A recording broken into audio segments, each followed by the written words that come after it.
and now we're running down the halls. No, we can't let them win.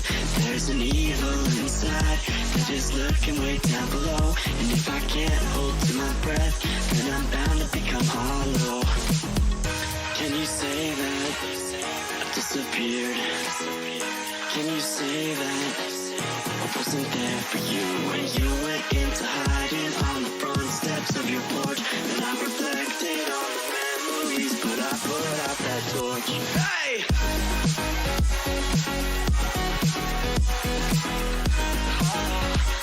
But I put out that torch.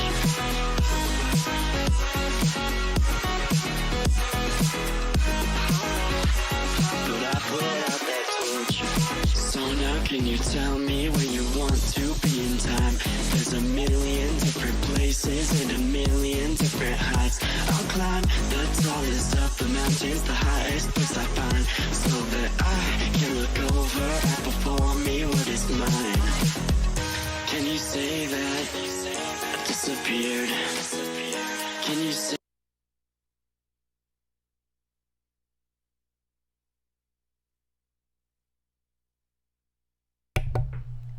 Alright, we are just about to start in a couple seconds here. Let's flip this back over.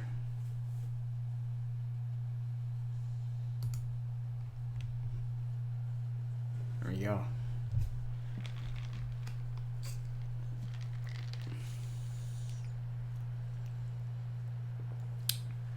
Hopefully you guys enjoyed that little music segment, if you will, of the stream. So I finally got some like overlays, or at least something going for the streams, at least now. So yeah, we got that going. I plan to just do that, just to have these there, just so, you know, that way I can start stream sooner, and then, or start the stream, give people a couple minutes to get into the stream so that they don't miss anything. And if I want to recap anything, it's 10 times easier to have a starting soon screen and just have music play. By the way, if you're wondering where that music came from, it was a live stream from YouTube of no copyright sounds music.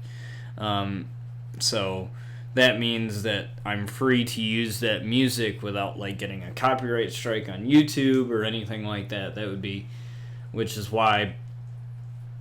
And they got some pretty good stuff, for sure. Like you can just search non-copyrighted music on YouTube, and they have that stuff. I know Alan Walker, like he's a music producer, and he allows some of his instrumentals, like the faded instrumental or fade, that is not copyrighted, so you can use that in your YouTube videos without like getting copyright strike. So anyways, I just had to fill up my water. That's why I had the starting soon screen on for a little bit. What's up, Josh Jean? How's it going?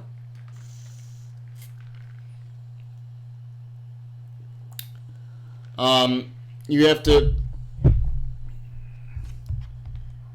read the rules, buddy. You enter exclamation point play in the thing. There's my rules for playing.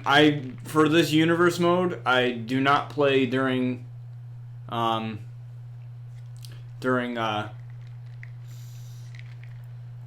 universe mode streams. This is not a game that I normally play online either, because the game doesn't work online half of the time. Sorry, Crimson, I missed your message there. I apologize.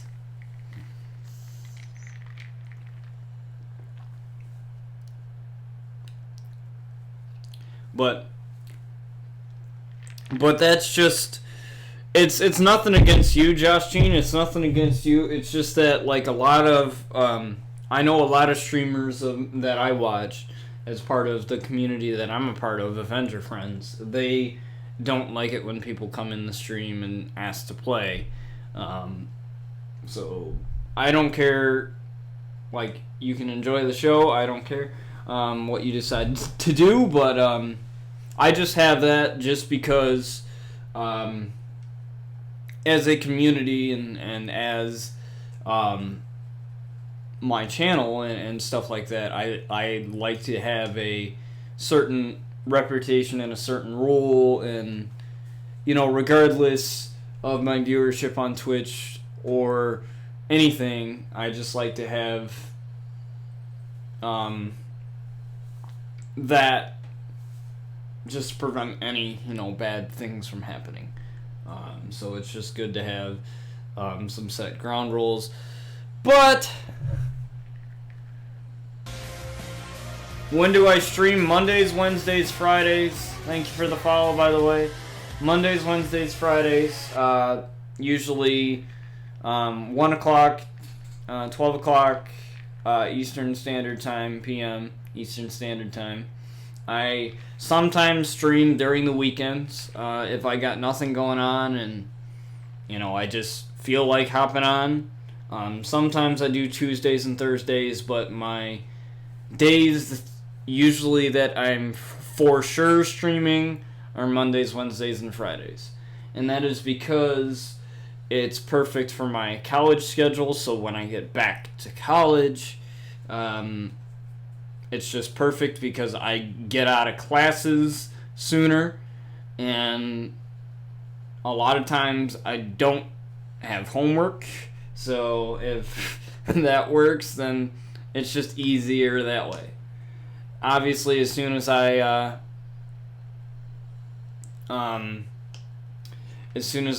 graduate from college and get all that squared away, then times will change, but that's that's for next year, not now. So, did you see my new uploaded coffer? No, I haven't gotten a chance to go on the community creations yet. I've been busy with editing some of the episodes for the Brian Outlaw and the Luna Outlaw My Career Universe Mode series that are on my YouTube channel, so I've been editing those, and I haven't had a chance to really do anything outside of streaming when I'm doing all this video editing and stuff. So, as far as an update for that series before we actually get going into the matches, what you guys came here for here, I had edited the My Career Universe Mode, the next episode for the Brian Outlaw My Career Universe Mode series. I still have to record some more for the Luna Outlaw My Career Universe Mode series. I still have to record some more for that. But I edited his debut on SmackDown Live. Well, it's not really his debut match. It's his debut promo. So, a little bit of change coming to that series. So, I don't use the promo engine in Universe Mode at all. Because it's dumb, it's stupid, it's not fun, whatever. And I just don't use it. What's up, Mountain King? I just don't use it at all. Because it's generic. The promo engine is generic, and I can't really tell a story the way I want to by using that engine. So, for the sake of the My Career Universe Mode series, where I videotape it, where I pre-record it, and then I go back and I edit it and stuff. Basically, what I do for the promos is there's a thing in my video editor where you can add text boxes and add a bunch of art and stickers and stuff as part of the video editing process. And so what I do is I use the cutscene feature in WWE 2K19, which is a feature where you can basically decide what superstar is in a cutscene and basically tell a story. So basically all the cutscenes that you see in like rivalries and universe mode, those are in there. Promo cutscenes are in there. Rivalry call-out cutscenes are in there where, you know, you have two superstars in the ring and then it turns into a brawl. Backstage cutscenes are in there, or at least like 3 different backstage cutscenes are in there. I'm pretty sure they'll include more with 2K20, but that's what we have for now. You know, they got all kinds of stuff, and basically you just choose what superstar you want in a particular cutscene, record it, and then you can go and edit it and smash it all together into one single video. So, basically what I do for the promos segment as part of the My Career Universe Mode series, I basically compile all these promo cutscenes. So when he goes to the ring, from when he goes to the ring to when he picks up the mic and starts talking. And then I put like text boxes, and then I just put whatever I want to say in the promo, with adding crowd cheering, booing, and then adding the entrance music of the wrestler. But for the change that for the Brian Outlaw series is, once I make the promo, I will do a voiceover of myself cutting the promo. So it'll be me, my actual voice, saying what Brian Outlaw is saying just by reading off the text that I typed in the promo. So that'll be the change for the promo. So it'll be... So as a result of that change, it might take me a little time to do those videos. I won't be doing them a lot, per se. I won't be doing the promo engine or the promo stuff a lot. But it would be wrong of me not to do it at least every once in a while, because that's part of wrestling, that's part of storytelling. So it would be... And for the Luna Outlaw, I'm just going to leave it... I'm just going to leave it with the text and with the crowd booing or whatever. But for the Brian Outlaw, I will, since it's based on me, I will actually voice the character and voice the promos and actually cut the promos. It might take a couple takes for me to fully get it right, but I'm willing to do that. So for those videos, they might take a little bit longer to put out. But as far as like the matches and stuff like that, and just recording the matches as they happen, they shouldn't take too long to edit and get everything going. Because I have a specific preset of edits that I use, like color correction and all that stuff to get that going. So yeah, so that is sort of the news, if you will, or sort of the change that is coming to the My Career Universe Mode series for Brian Outlaw. So I'm really excited because now we are done with NXT. He's going to be on SmackDown now. So that's going to be a very interesting series, to say the least, going forward. You know, I got so many cool new things planned for that series as now that he's on the main roster. So it should be a fun series going forward, and should be fun to record for sure. But let's get to what you guys came here for, and that is RCW Wrestling Action. So let's get going here. So last episode we had the debut of Zero, as well as the debut of Jack Outlaw, the long-lost cousin of Brian Outlaw and of the Outlaw family. So now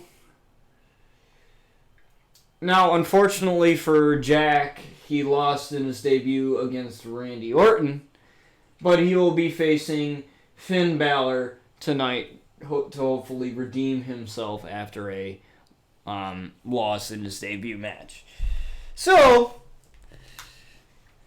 that is what we have for our main event. As far as what we have going on right now, we have CM Punk versus Seth Rollins, a former RCW Carnage champion. So, CM Punk, Seth Rollins, they have faced each other many times before, including for the title when it was at RCW Turmoil. It was Randy Orton, CM Punk, and Seth Rollins, triple threat match for the RCW Carnage title, and Randy Orton came out with a victory, and now he is the new RCW Carnage champion. But I suspect that we will see CM Punk as a future champion here in RCW. But, so I got a couple other things as well as Seth Rollins comes out here. So we're getting close to August.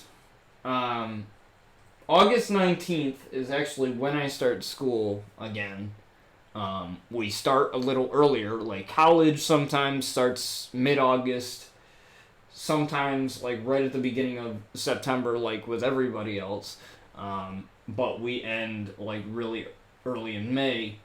And, for this semester, we go from August 19th to December 12th. And that may seem like a long time, but it's really not, honestly. I will be graduating from college next year if all goes right. Let's just hope all goes right and I'm actually graduating next year. So that's when I start college again. So as far as the schedule for streaming, it's going to remain the same. 1 o'clock because I get out at 12:15 this semester, Mondays, Wednesdays, and Fridays. Thank God. I think I start earlier, but I get out at really early, which is awesome because that means I probably don't have to spend money on food for lunch. I can actually go home and eat lunch, which is awesome. So that'll save me money. Because trust me, you're spending about $10 to $15 a day for the lunch that I have in college. And we got all kinds of stuff like hot dogs, onion rings, and cheeseburgers, and, the whole 9 yards. But that is awesome. So I'm really excited to actually get back to college. Most people aren't excited to go back to school, but I find myself bored half of the time because if it weren't for streaming, I would not be really doing anything. If it weren't for streaming and my wrestling content that I do on YouTube, then I wouldn't really be doing anything with my life. As far as, like, I tried to get a job this summer. I really did. I tried so hard to really get a job this summer for my local wrestling promotion, but it never ended up working out that way, unfortunately. As Seth Rollins lands a standing shooting star there on CM Punk, but it's and that's unfortunate, but I'm still in college still, so there's a lot to be done. There's a lot to be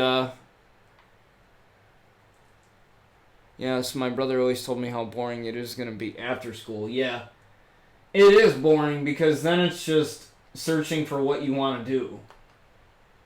There's just like job searching and crap like that, and I'm really hoping that my academic advisors and my professors and people that are in my degree program can kind of help me. And that's because my buddy Brian and I we went to school together in middle school, and we were talking about this yesterday. And I said the academic advisors, they don't do a really good job of helping you find a job after college or getting you ready when you get out. They don't do a really good job of that.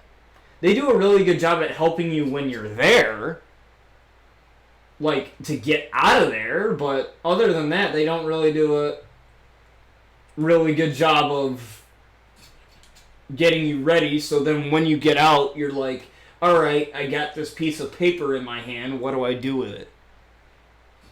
And, you know, that's kind of where my buddy Brian and I are at the moment, is like, we're kind of like, okay, we know we're gonna graduate, but what are we gonna do after we get out of here?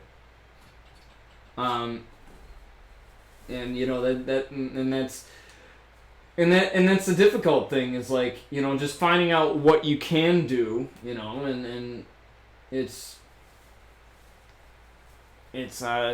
difficult, but I'm hoping that it'll get easier as I go along, and hoping that I get something that I actually want to do, and you know, maybe instead of doing this RCW, well, not that this is a terrible thing, that I've had an awesome time doing RCW for you guys, and it's been fun doing it for the past 5 seasons now, as we are on season 5, but maybe someday that this RCW thing will no longer just be what am I looking for as a job? Well, in all honesty, as I butcher that elbow drop there, in all honesty, I want to look for something in wrestling, anything. Anything where it doesn't involve me actually being a wrestler. That's what I want to do. Like, I don't want to work at Tim Hortons. I don't want to work at, like, McDonald's or... Slev! Holy crap! Thank you for the 100 biddies, my guy. Well, it's good to know now that the bit alert actually, works, because ever since I made the switch to Streamlabs OBS, my alerts actually work now. So that's phenomenal, because, no pun intended there, phenomenal with AJ Styles, but anyways, you know, I was having this issue with OBS, like regular OBS, where like, my follower alerts would work, my host alerts would work, but my subscription alerts wouldn't work, and my other alerts wouldn't go off. But when I would go to test them, to, like, you know, as like a test alert or whatever, then it would be fine. And Seth Rollins hits a big knee here on CM Punk and tries to go for the cover here. But yeah, Mountain King, to answer your question, I wanted to do something in wrestling, because literally that's the only thing I'm good at, other than graphic design, and I gave that up as far as a career, because I actually tried that at my last college, tried taking classes for it, and I just hated it. I didn't like it. But my major that I'm going for right now, communications and media arts, it's pretty much anything having to do with media, or anything having to do with TV, or anything like that. So with that being said, like, that's a very broad degree, so I can pretty much get a job in anything with that, which is fantastic. But I don't want to do radio, even though my mom keeps telling me I'm good for radio. I can talk for hours, and I'm good at doing radio, but I don't want to do it. And I found out that I don't want to do it because I tried out for my college radio station, and we actually have our own radio station that plays all through our county that we are in, and people can actually listen to us like an actual radio. But because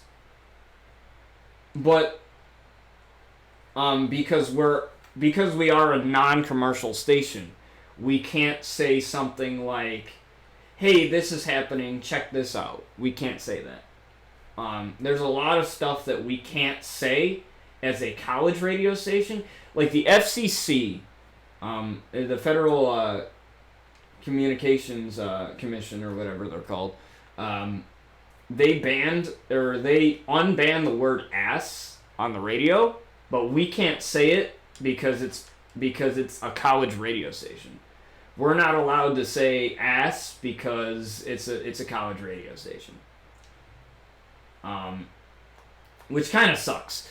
And to me, like, I enjoyed it for what it was, except for dealing with a partner that was an absolute idiot. But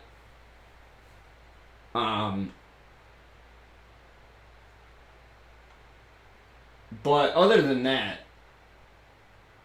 I had little to no fun doing it. I literally, like, told my partner, I was like, I didn't want to tell him, like, you're an idiot, and I don't want to be, like, because I felt like I was doing everything in the radio show. Like, he was the type of guy that couldn't carry on an intelligent conversation. Like, he was reading stuff off of his phone, which is considered illegal because it's plagiarism. And he couldn't form his own opinion. He was just reading off of his phone the entire time.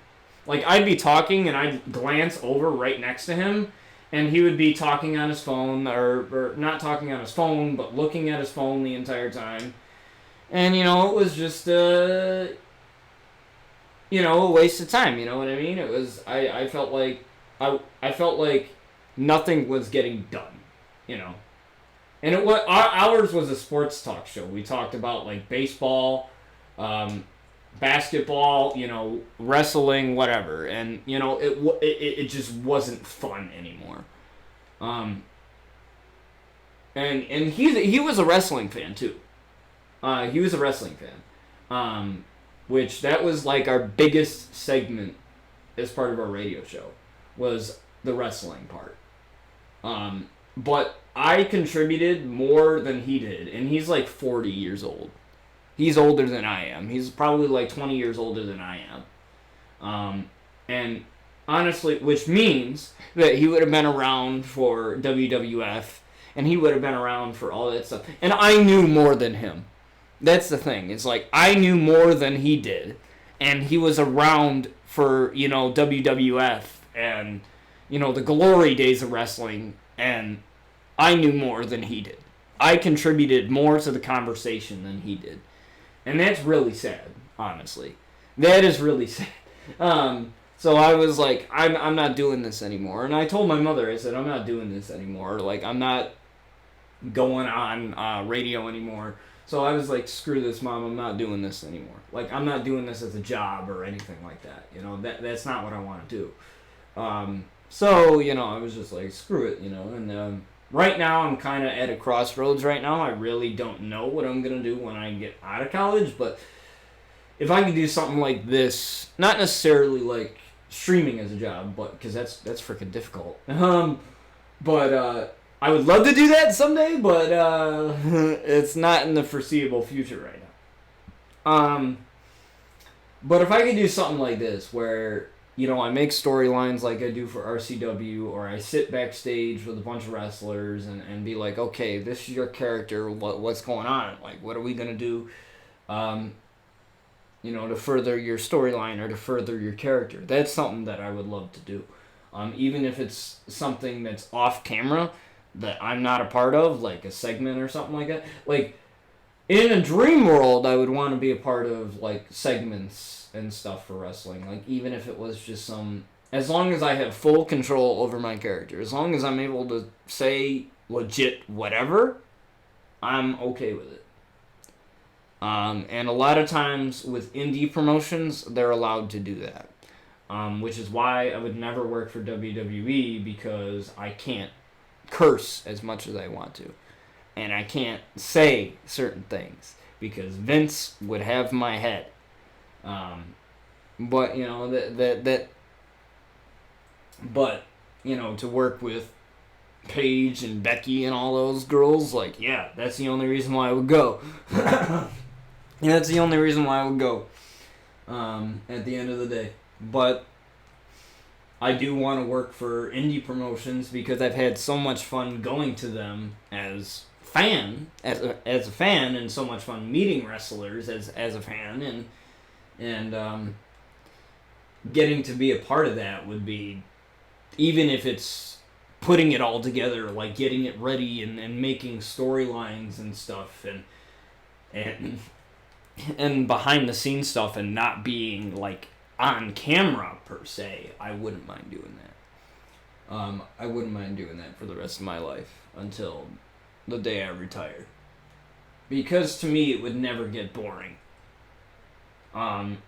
Because honestly, like, I took the advice of my grandfather, because my grandfather's like my dad, because I never had a dad growing up.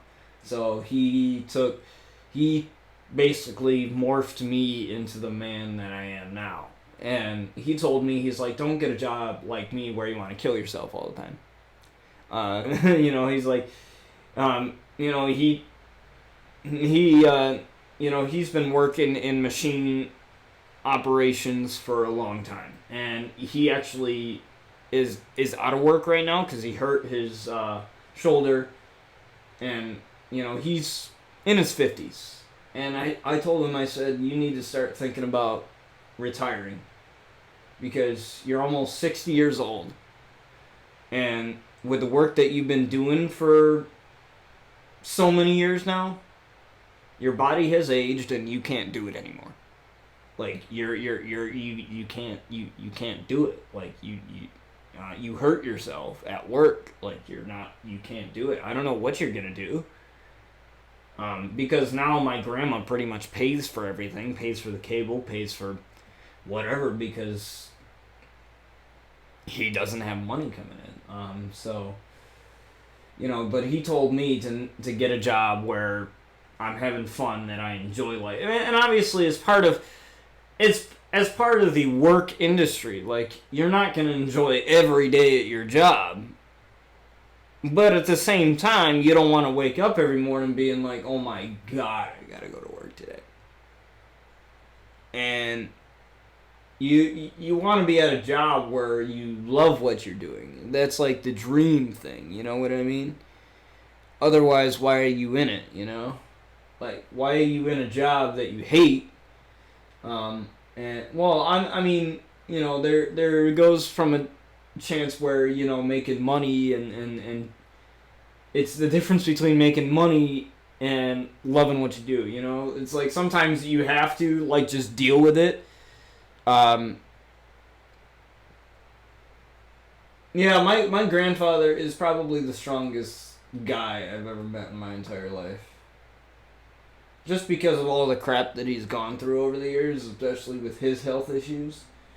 He's the number one person that I care about that's in my family. Like, because literally, like, he's my dad, so that's why I'm always tough on him all the time, and I bust his balls all the time because, I even told him the one time where he got really sick with pneumonia and he was in the hospital. And this was before he got in the hospital for it, but he was coughing up a lung, and he was coughing and coughing and coughing, because when you got pneumonia, that's what you do, you cough and cough and cough. And he's like, no, I'm fine, I don't need to go to the doctor. And I said, listen, man, I said, that stubborn BS is not going to fool me. Like, that's not... You might be able to fool everyone else, but you're not going to fool me. I said, you're my dad, and I said, I don't care if I don't have a driver's license. I'm going to take you there. If I have to drag your old ass into the truck.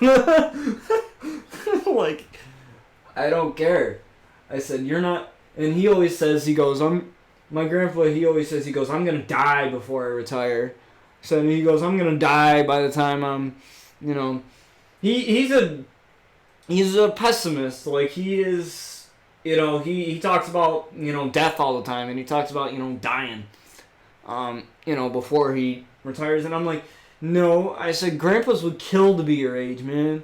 Like, for real, you're in your 50s, you should be living life to the fullest, man. Like, for real, like, I mean, you got all these other health issues, but at the same time, like, you could have cancer, or you could have something 10 times worse than that, so, whatever, you gotta... And I think that I'm the glue that kind of holds him together because I have sort of the same issues he does, but I'm 20 years old. And, I told him, I said, listen, man, my back hurts, my hip hurts, my everything hurts every single day of my life. And, like, I get that.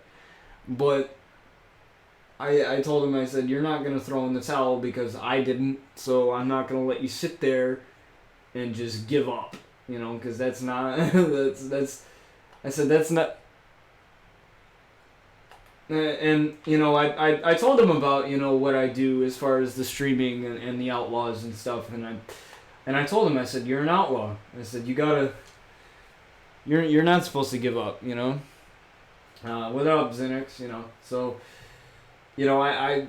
I live by that every day, so, the outlaws don't give up, and neither do I, so, I try to push that message on my grandfather, but, when your grandfather is in his 50s and he's the most stubborn SOB that then, he's like your typical grandpa, or your typical father. Everyone's stubborn,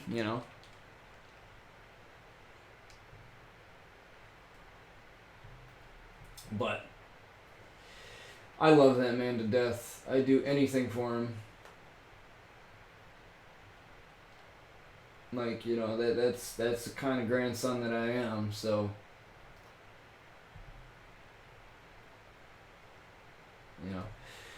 But anyways, yeah, so that's kind of the job that I plan to get into.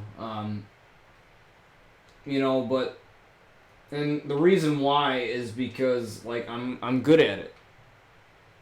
I do it. I view this, like, even though that this isn't my full-time job, like, I'm not a full-time streamer by any means, I treat this RCW stuff that you see as like if it was a real thing, and as if it was a job. So, then, and if I can treat this as like a real job, imagine what I can do for a real wrestling promotion that's in the indies, Imagine what I could do for Impact, or imagine what I could do for Smash Wrestling in Canada, or, something like that, and with all the wrestlers that I've met over the years, there's no telling where I can go. So I'm kind of excited to see where the future holds, and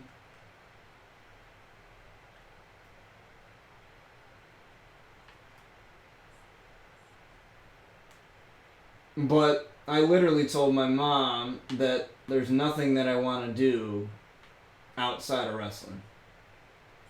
I told my mom, I said, I have to do this or do nothing at all. Like, I literally, like you either help me or I'm going to do it myself. Like, that's what's going to happen right now. Because no offense to my mom, but she hasn't been much help in terms of this whole thing. If I could join a wrestling company, I choose Impact too. I choose Impact or Smash. Wow, Sky actually tagged herself in? I've never seen that. Okay. Maybe the AI's not as bad after all.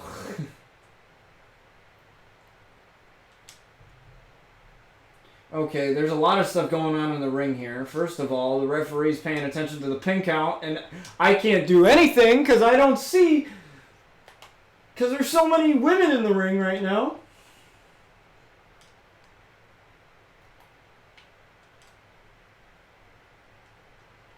I choose Impact just to be with Rosemary. I'm gonna be real honest with y'all. And what's her face? Can't think of her name. What's that girl's name that wrestles for Impact? I can't think right now. I'll have to look at the Impact roster, or the Impact Knockouts roster. That's their women's division. Oh, Tessa Blanchard.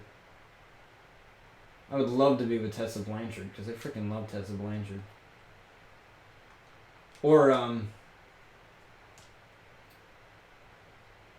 I'd honestly like if they paid me just to sit there as like an extra in one of Rosemary's segments. I wouldn't care.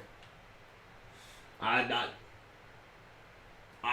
wouldn't care. I'd do it for free. To be honest with you, I'd do it for free. I'd even work for WWE for free. If I get to be like with all those women every day, that's my payment. I consider that my payment. As long as you put me around all those girls every day, I'm cool with it. I'm fine. Because the Outlaw wouldn't exist without all of it, so. Ooh, what a spine buster.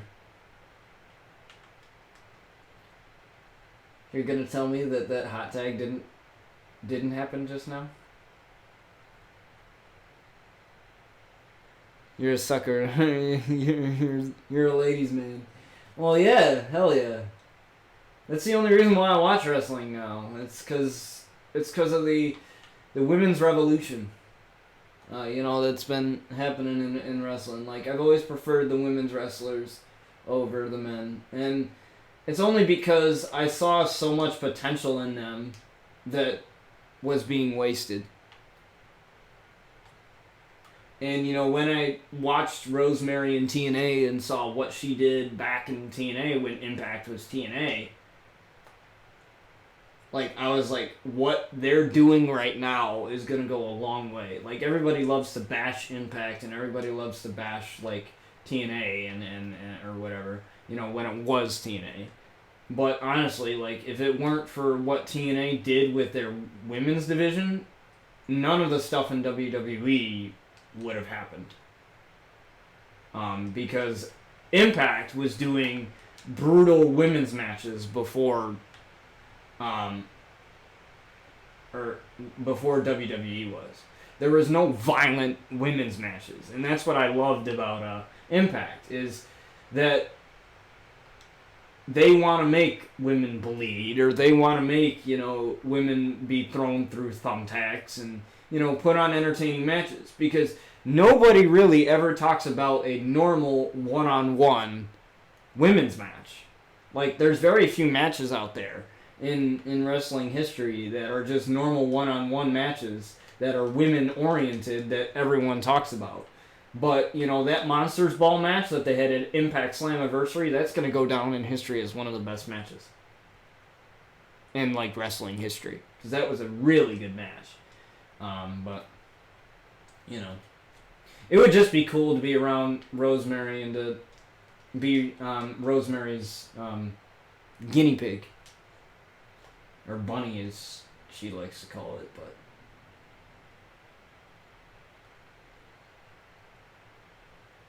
Like, honestly, like, if she tied, like, a collar to my neck and just started carrying me around, I would be completely okay with that. I'd be fine. I'd be fine with it. As long as it doesn't turn into anything, like, kinky or anything like that, then I'm okay with it. I'm okay with it. I'm completely okay with it. I'm pretty sure Rosemary and I could, come up with some really dope stuff for our characters for sure, considering what Impact lets her do with her character. But wow, what a striking combination there by Tessa Blanchard, though, for sure. Because it's freaking Rosemary, man. I mean, God's sakes, like, she could threaten to, like, tear my head off. And, like, I'd still love her. Like, she's freaked me out, like, numerous times. Both on Twitter and while watching Impact. And it's like, wow. I actually think that she actually thinks the way she thinks as her character, because she does it so well.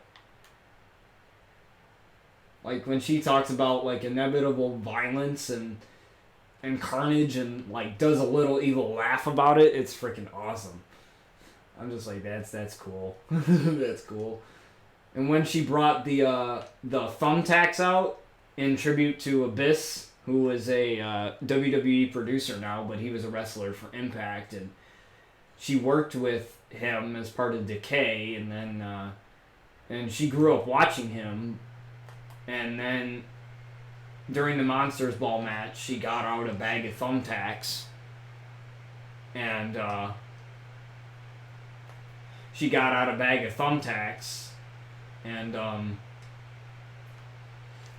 laid them out and was gonna powerbomb somebody through thumbtacks, but then somebody like took her down and smashed her face into the thumbtacks. So, luckily none of the thumbtacks got stuck in her face, but that was pretty brutal, and I loved it. Like that kind of match is made for Rosemary.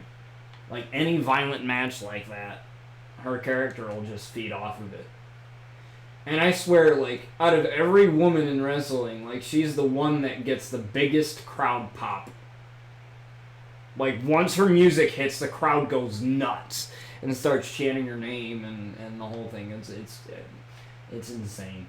It's insane.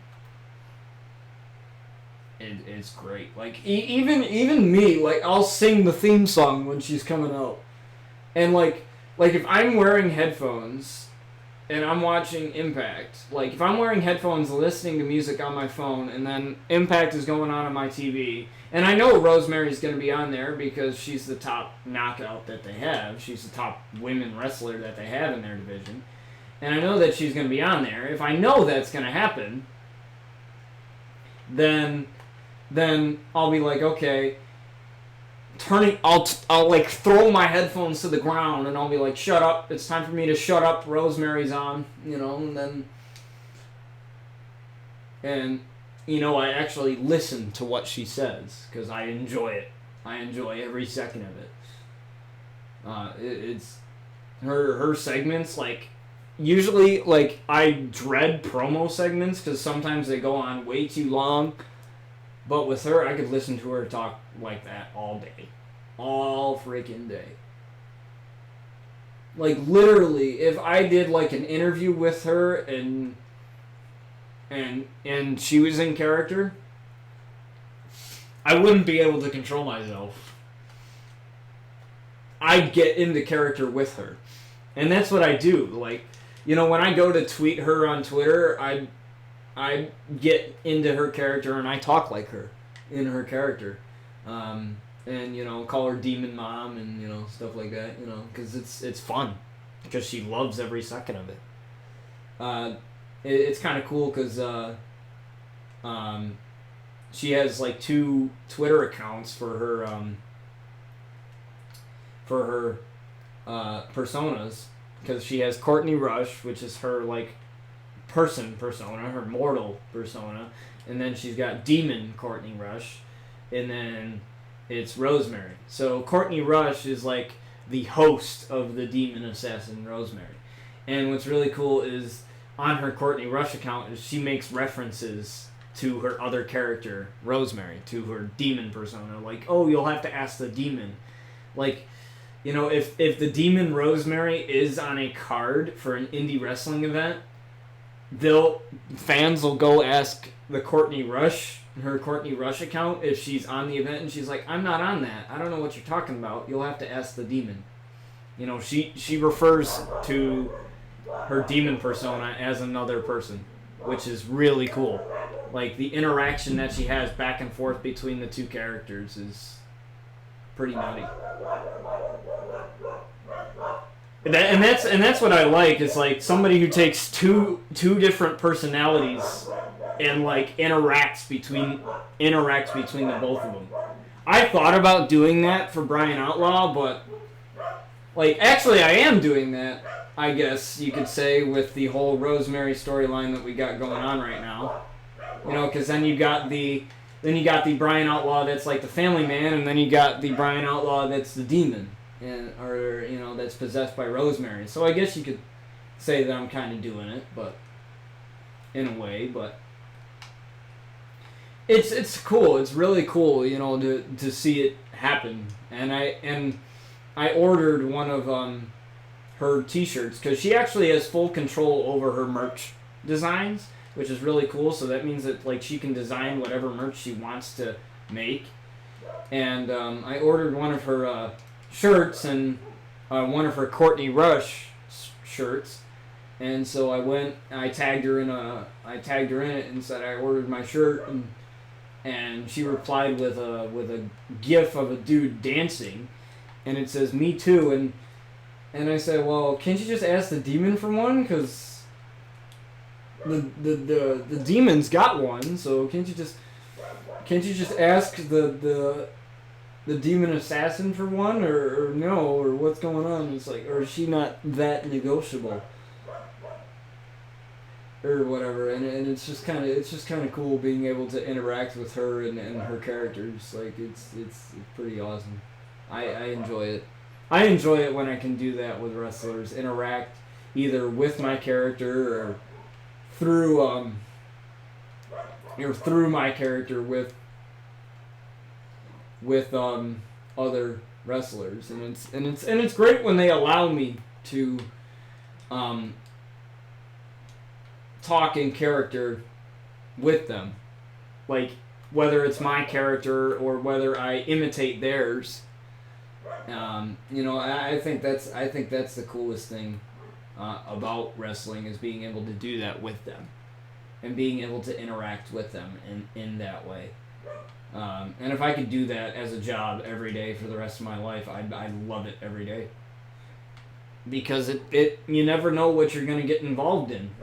You could be in a storyline with this person, you could be in a storyline with this person, or you could turn on your tag team partner, or you could, everything changes. Like, nothing's like... And that's the thing, is like, I want something that's exciting, and I think that wrestling can do that for me, and wrestling has done that for me. And that's what makes me come back to it, you could say. That's what makes me want to come back to it and want to do it over and over and over.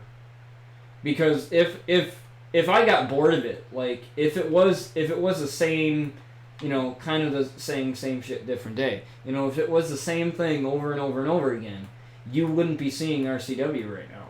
Like, RCW would have ended after one season. It would have ended. But it didn't. It's still here. So, with the storylines and with the characters that I've been able to create, especially with the Outlaws, and I feel like we had a great stream the other day talking about it, talking about the characters and talking about how I create the characters, because that's a question that I get numerous amount of times, is like, how do I make these characters? Like, how do I make them come to life, and how do I do things with them, and whatever. And I think that's legit the coolest thing ever, is being able to do that and being compared to and having a fan like straight up ask me if I am a professional actor was actually pretty cool.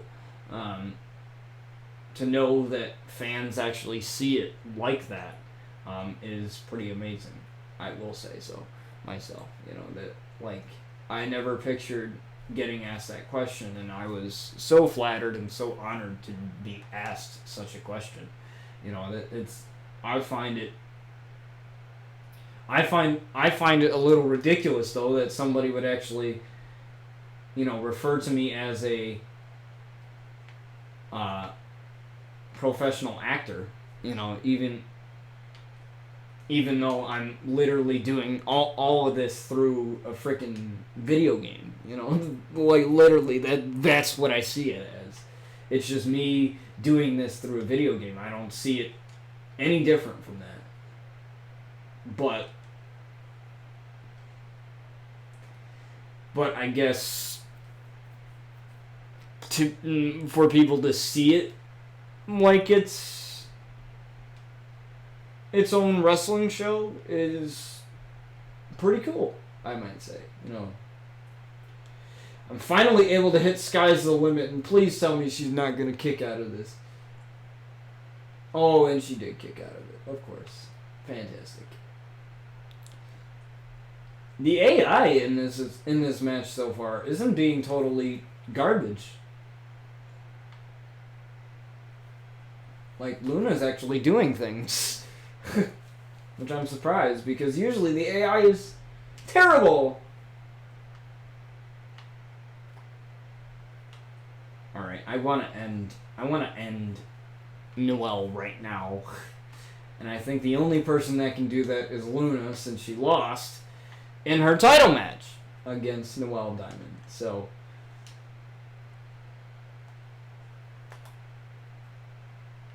let's just hope that Luna can get some revenge here as she takes down Noelle Diamond. But yeah, it's cool that you guys like take so much interest in the behind the scenes stuff and the characters and stuff. It was cool doing a, just chatting stream where we were talking about that, and we were, honestly, like Zinix was saying, like, I think it was later that night when he started streaming, was that, to be able to, because I've never gotten that deep on streaming before. I've never gone like that personal on streaming before. I find myself a certain comfortability level talking about these characters and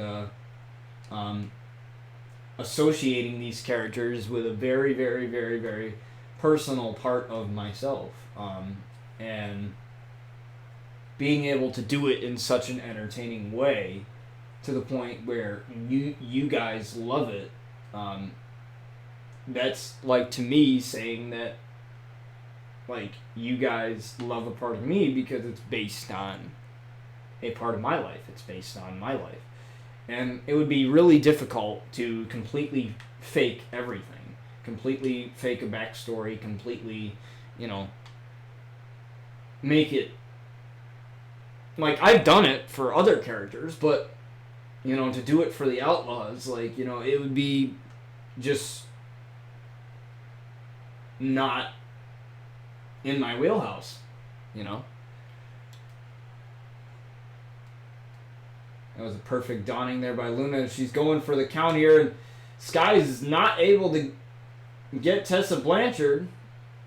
Let's see what she's going for here. Possibly a panhandle backbreaker there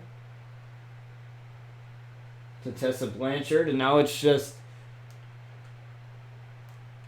Luna and Noelle Diamond here. As Luna hits a blackout, now looking to follow it up with a Into the Shadows. This is something I've seen her hit before. Let's see if she can get her to tap here. As Tessa Blanchard is laying there on the outside, nowhere for Noelle to go, and she has to tap. And again, she gets a little bit of redemption after after not being able to come through with the RCW Women's title. She's able to get a win over the champion. But Mercy Phantom is on the rise, though. Mercy Phantom is on the rise as these two sisters celebrate this victory together. Honestly, if you're wondering, some people may wonder like what likeness the Outlaws are based off of, as far as Sky and Luna. But honestly, I was just like, what's my dream wrestler that I would... That, I basically took everything that I liked in a girl and basically put that on Luna and Sky, because I knew everybody was gonna like Luna and Sky either way. But one of the things that I do plan on doing is I don't know if you guys know what this type of paper is, but it's hardstock paper. It's basically like heavier set printer paper. And what I plan on doing with it is I plan on like taking maybe either Brian Outlaw or maybe like editing a photo together of all of them, printing it out, and putting it on my wall somewhere. like getting like a big gigantic um what you call it, poster template, if you will. Like finding like a poster template that I can use to edit this image on. Like I can probably do that through my Affinity Photo software. And then doing that, and then having a big freaking poster of the Outlaws here somewhere in my room somewhere, because I have to. Because I got a wrestling wall, and then I could easily put it like right next to my doorway. Or something like that. I can easily... Because that would be really cool. I've always wanted to do something with the Outlaws as far as like get a poster of them for my room or something. And I would definitely love to do that. I might have to go back in my screenshots, because I had this screenshot of Sky that was absolutely perfect for like a poster, and it was her kissing the mirror that she comes out with. And then I had obviously me come out on a motorcycle, which was pretty dope. And then I had Jason come out with a leather jacket, and then I had who was it? I had Luna come out with a leather jacket and the mask. But I don't know, I might think of something, and I'll definitely post it on Instagram too. I'll definitely post it there. As we have the debut of Scarlet against Rosemary, the Demon Assassin. Speak of the devil. Speak of the devil, Rosemary. No pun intended there. Demons and devils.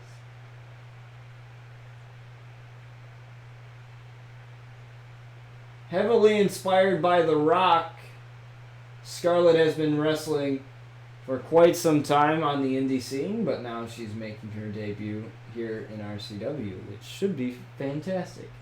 So you might see some familiarity in her moveset.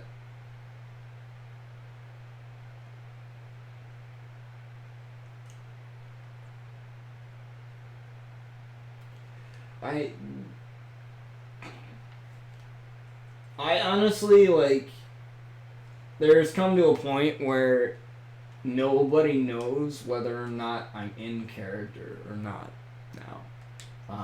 Like, a lot of people ask me if I'm in character for stream. Like, if the way I'm talking, if I'm talking in the character of Brian Outlaw, and the answer is no. But I can understand why you would question that, but nonetheless, I'm not in character for stream.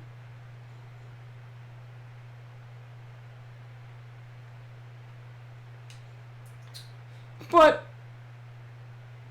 because the thing is, like, to get into the character of Brian Outlaw, I have to be mad about something, and I'm not mad right now. So I have to either, and usually how I easily get mad is just go on Facebook and scroll through my newsfeed a couple times and see what people post. And then I'll be like, really? And then I'll be all set for the character, you know? I don't find any of that stuff on Twitter because I follow mostly, like, celebrities and stuff, and, you know, they don't really post any terrible thing, really. Pretty much all I follow is wrestlers on Twitter. That's pretty much it. It's either Rosemary saying that she's gonna unleash inevitable violence on somebody, or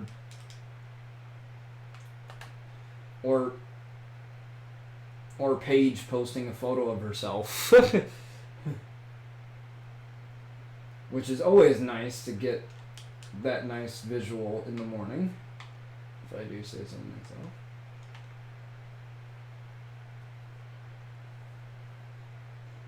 And Scarlett drops Rosemary, but I forgot what I said. What did I set for her signature? For real? Oh, the spear and the double knee strike. Okay, that makes sense.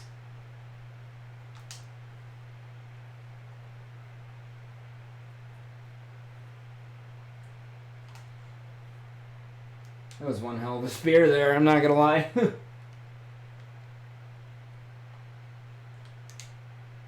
Not as good as Rosemary's spear, though. Rosemary's spear is deadly. I swear, if like Jody Threat, which is a wrestler that I met on the indie scene, if she ends up wrestling Rosemary, that's gonna be awesome. She's actually wrestling Toni Storm from WWE, which is insane. So I'm excited to see that. Well, Jody knows where to find me, that's for sure. She knows where to find me.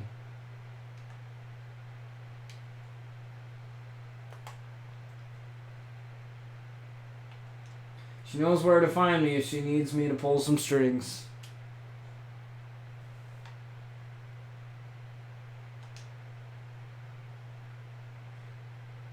Oh, look at the people's elbow.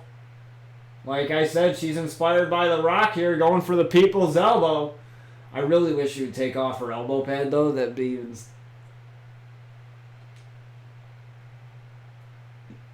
even more awesome if she took off the elbow pad. What's Scarlett going for here? Just an Irish whip to the corner now. And Rosemary, for the first time in her life, having some difficulties here. And a Hurricane Rana taking down Scarlett. Now just looking to submit Scarlett here. With Scarlett very easily getting out of that submission, but a simple body slam there. And Rosemary trying to fire herself up, trying to get back in this matchup. Taking down Scarlett with a sling blade. Now lifting up Scarlett. What would she go for here? Probably the exploder suplex or the upside down, but Scarlett had it scouted. Rosemary with a kick to the back of the leg.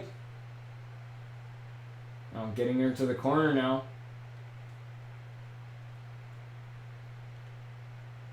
Tried for a chop, but misconnected on that one.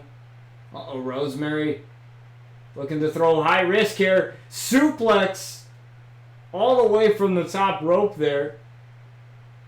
And Scarlett is laying motionless as she goes for the cover. Count of two here, but Scarlett able to kick out at two.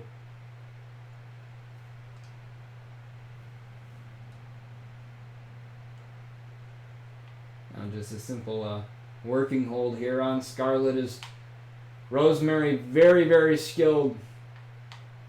Trained by Scott D'Amore at Scott D'Amore's wrestling school. I believe it was back in 2006.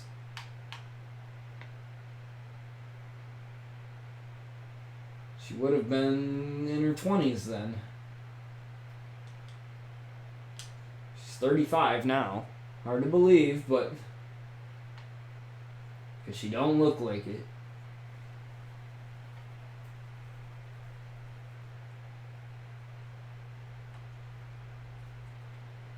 Looking to go for the people's elbow one more time. People's elbow on the Demon Assassin. And Scarlett may have Rosemary here. 1, 2... And no, Rosemary kicked out at 2.5 again. Rosemary refusing to go down here in this match.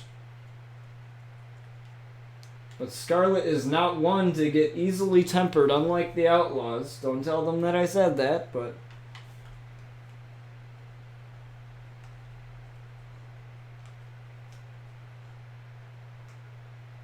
Scarlett's a little fired up here.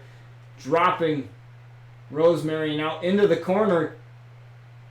Double knees in the corner. To Rosemary. And again, the Demon Assassin finds herself in some trouble here. Looking for the triangle choke here on the Demon Assassin. Looking to get the Demon Assassin to tap out here. It's probably one of the first times we've probably seen Rosemary tap out here on RCW. This would be great for Scarlett here if she's able to pull this off.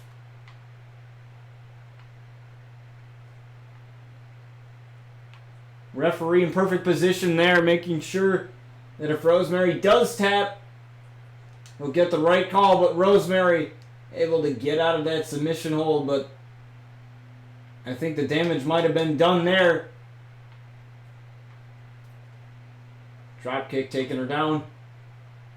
Ooh, possibly looking to get her for a roll up there, but Rosemary saw that one coming. Irish whip into the ropes. Rosemary again scouting that one. Irish whip into the corner now. Turning Scarlett around. Looking to take her to the upside down. Upside down on Rosemary. Stranger Things plug. She loves Stranger Things. That's why she named that move the upside down. Her whole gimmick is based off of Buffy and Stranger Things, honestly. If you look at it, looking for Red Wedding here on Scarlett, but no. And Rosemary pushing Scarlett away, looked for the clothesline, but unable to connect. Hurricane Rana there into a cover. 1, 2, almost got the Demon Assassin. I do watch Stranger Things, yes. I actually finished it in one day.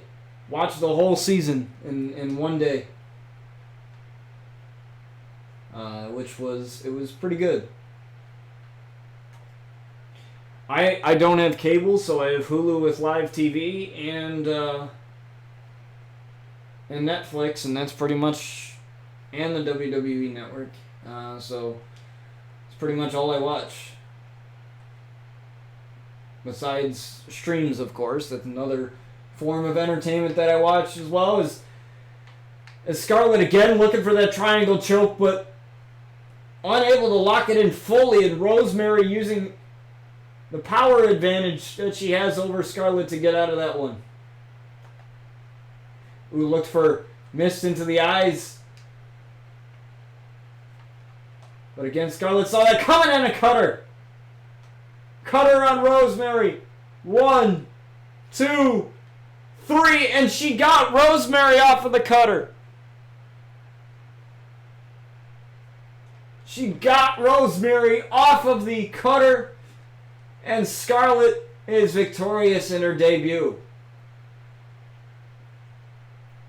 But wow, what a comeback there from Rosemary. I thought we were going to see the end of Scarlett there, but apparently not.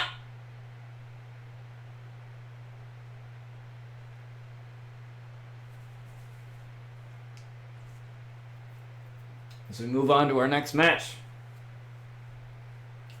Let's see what we got going here. As we have AJ Styles. Just as I say that, Slev, there's AJ Styles there. Versus Drew McIntyre. I don't know why I said it like that, but...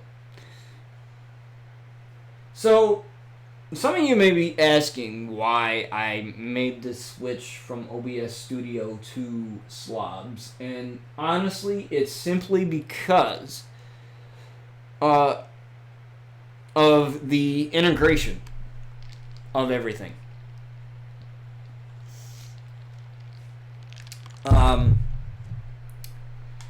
I feel like for me, it was a lot easier to get what I wanted out of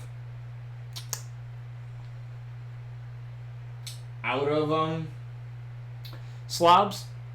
So that's why I made the switch over. I mean, I've had little to no issues except, having to do fix around settings again, but that's to be expected. But so far, all my alerts are working. For the first time ever, my bits alert actually worked the way it was supposed to, thanks to Sled giving me those 100 biddies. Again, you're awesome. Thank you.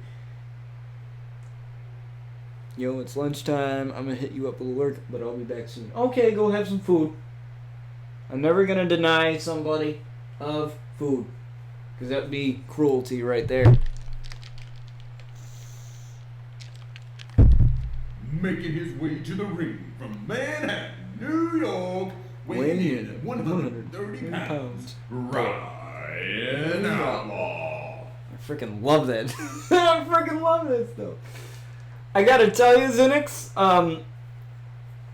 after the next episode of my Brian Outlaw My Career Universe Mode series, where I cut a promo, I will be using that command, the wave file one that is. I'll be using that command to announce Brian Outlaw into the ring.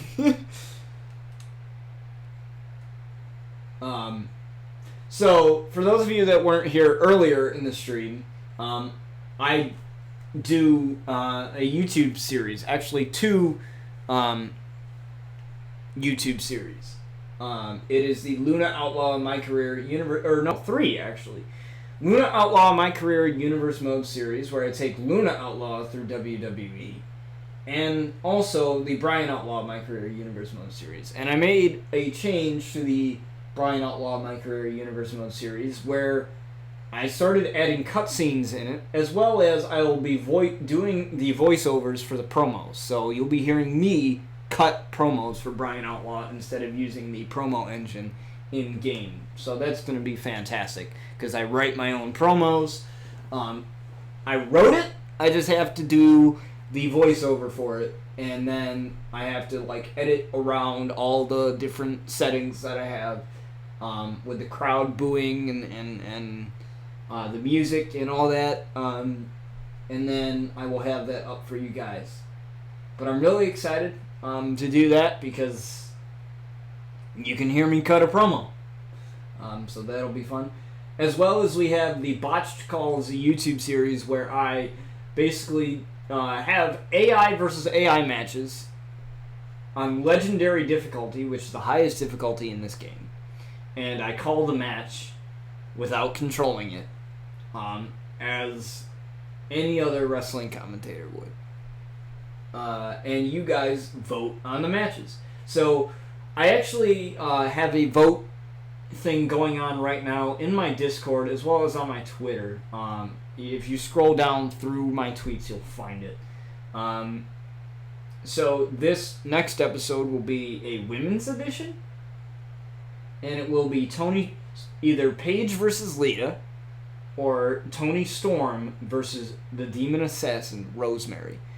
And you can join my Discord by there, as Mountain King just entered the command in there.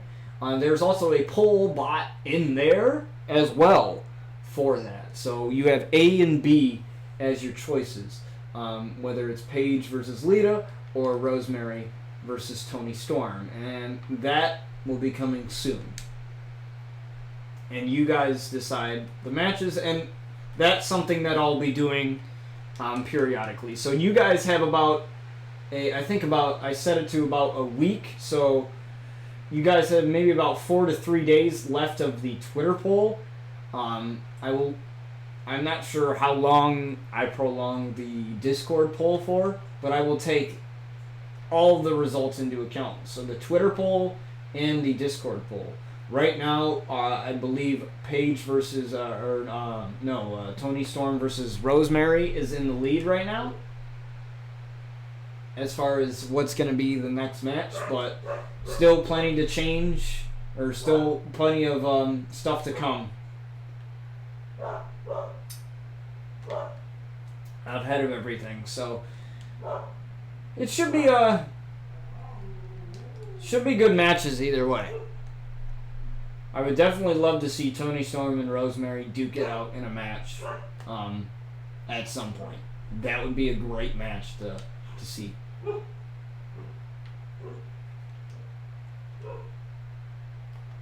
And it also gives me a way to see dream matches in a way. Not only with RCW, obviously, but to see IRL real wrestlers' dream matches.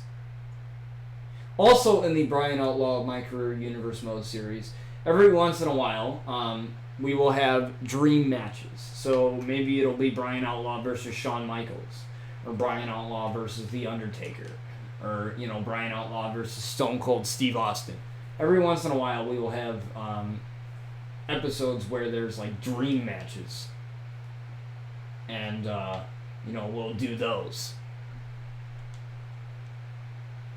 as part of the series. So that should be very fun. As AJ Styles looking for a DDT here on Drew McIntyre.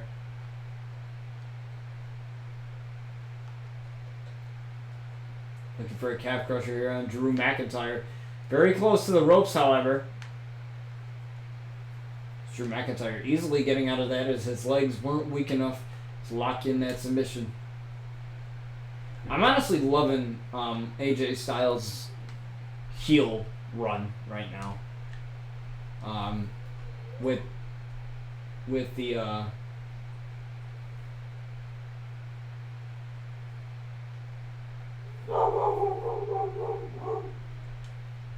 I think my dogs knocked something over, honestly.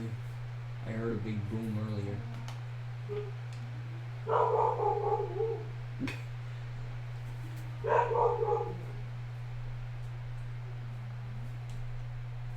Because my dogs, what they do is when they go to bark at somebody, we have a futon in the living room. And then we have this big frickin' window where they can just look out into the sidewalk. So a lot of people walk their dogs around this neighborhood, and there used to be a plant there, and my dog knocked that over, so I had to clean up after dirt. And then there's a little table there with a lamp on it. And she almost knocked that over today, so got a little scary there. That would have been a fun mess to clean up.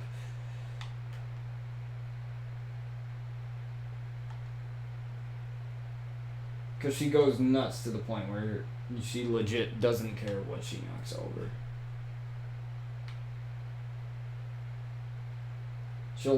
She's destroyed window screens from scratching the windows so much, and it's ridiculous, but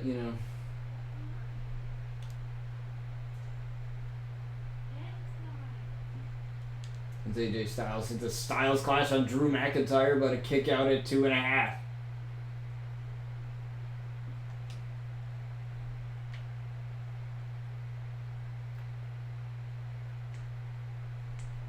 And AJ Styles calling Drew McIntyre to his feet, but Drew McIntyre making a comeback here in this match. Uh-oh. Drew, you can't use that, otherwise it's disqualification. It'll end in disqualification for him if he uses the sledgehammer and he decides to put it down.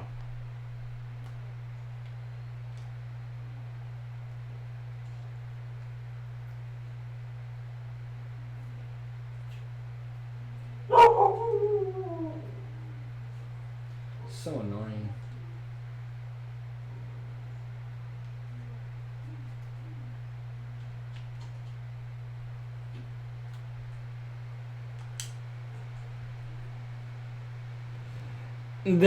That's probably my favorite part too of the Command Tuesday nights, to be honest with you. Because you drag out the R, you drag out the whole thing, and that's what I think is awesome. And plus the reverb on it, just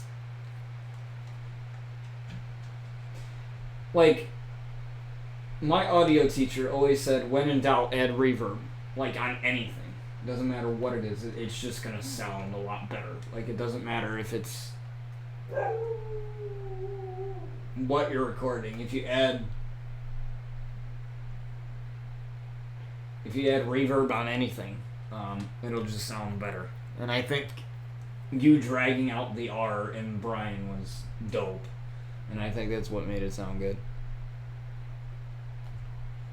Yeah, it does build. And that's the point.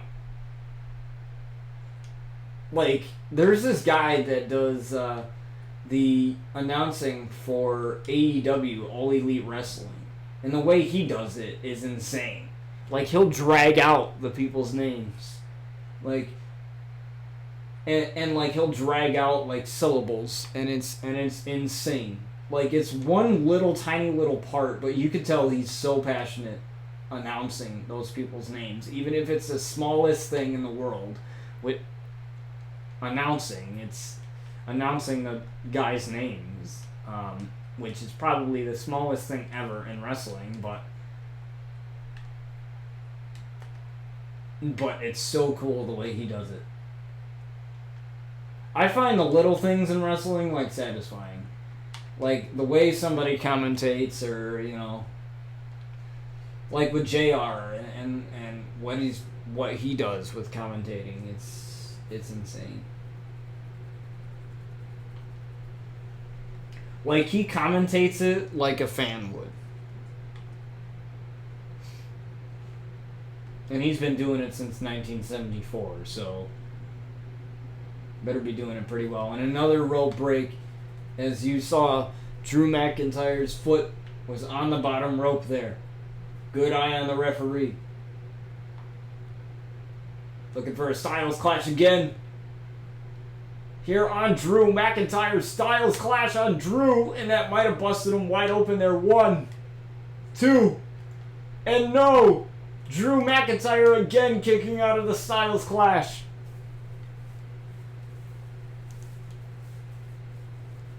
Now Drew with a big clothesline there.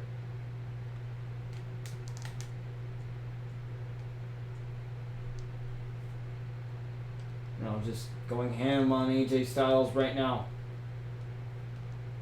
Stomping on the arm. Possibly looking for a headbutt or a Claymore kick here.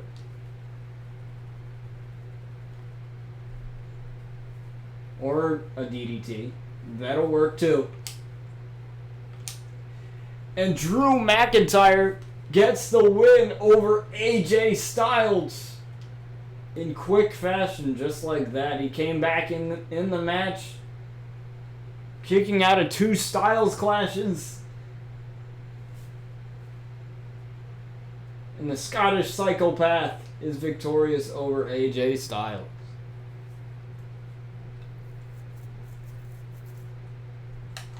But that's the thing, is like when some people don't pay attention to commentary, in wrestling, a lot of times I don't.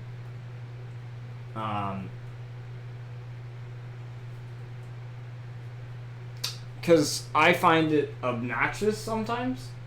But with JR's commentary and with Jerry the King Lawler's commentary, like, I actually want to listen to that. You know, like Josh Matthews and whatever other dude commentates for Impact, like, I don't really listen to that.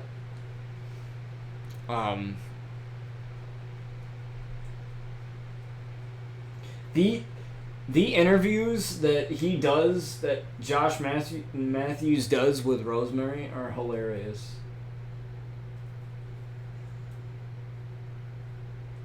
Because he doesn't...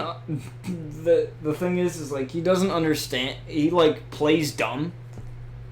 I don't know if that's, like, part of his, like, gimmick or what, but he just plays stupid. And, you know, Rosemary likes to... When it comes to, like, talking about, like, mortals, like, mortal beings, like us human beings, you know, she calls us dumb. Or, you know, or whatever, and saying how the Hive doesn't understand the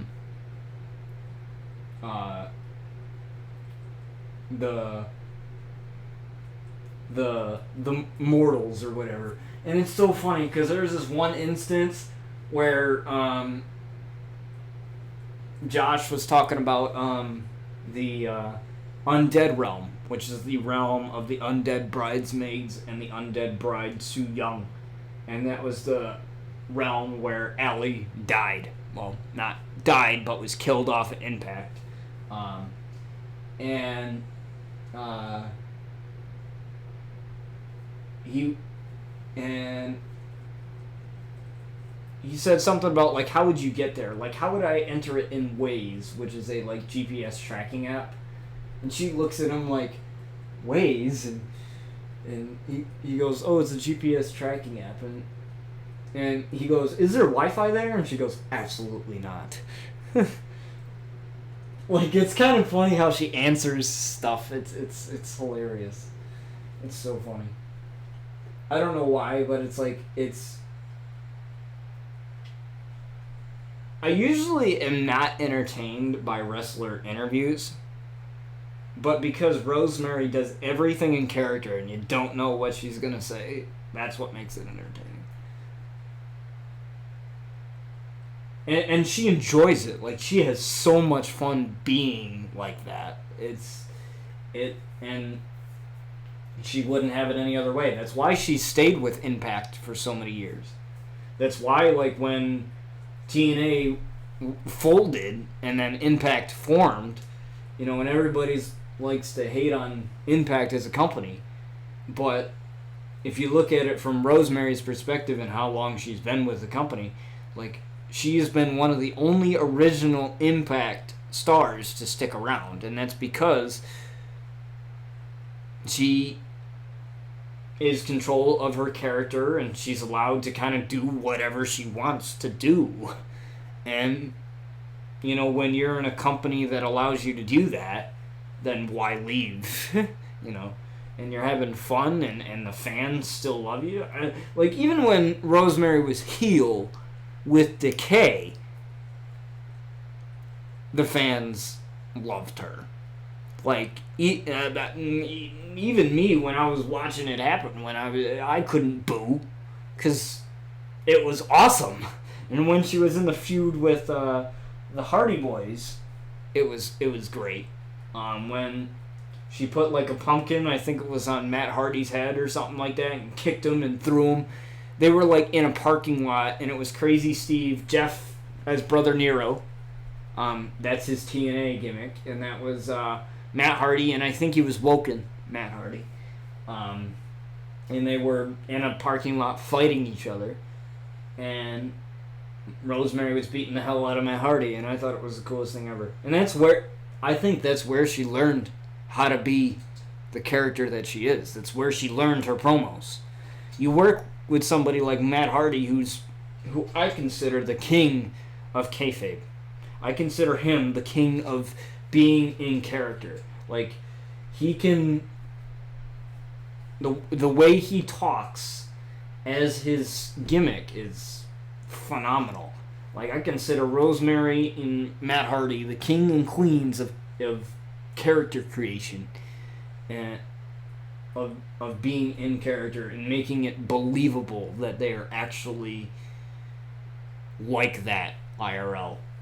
And obviously it's scripted, and obviously the character thing's all an act. But there are some times where it's like, whoa, like where I'm freaked out by Rosemary and the stuff that she does or says. Mostly says, because the way she says stuff is very sinister, very Jigsaw-like, you know? If you don't know who Jigsaw is, he's the guy from Saw. You know, that creepy voice, like, I want to play a game. You know, it's like, it's exactly that. She is like the female Billy the Puppet, basically. Only instead of that creepy, like, laugh,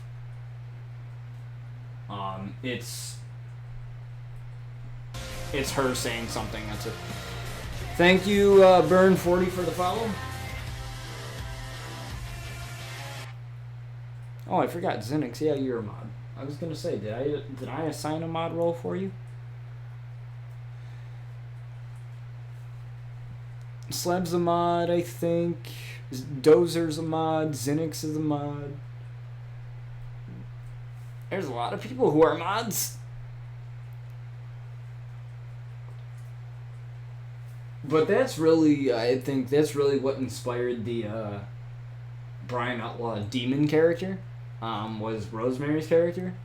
And that's really where I came up with the whole story. I actually used the whole DK storyline from TNA and the whole demon bunny gimmick from Impact that as like a focal point for that storyline, where Rosemary takes over Brian's soul and you know, and all that stuff.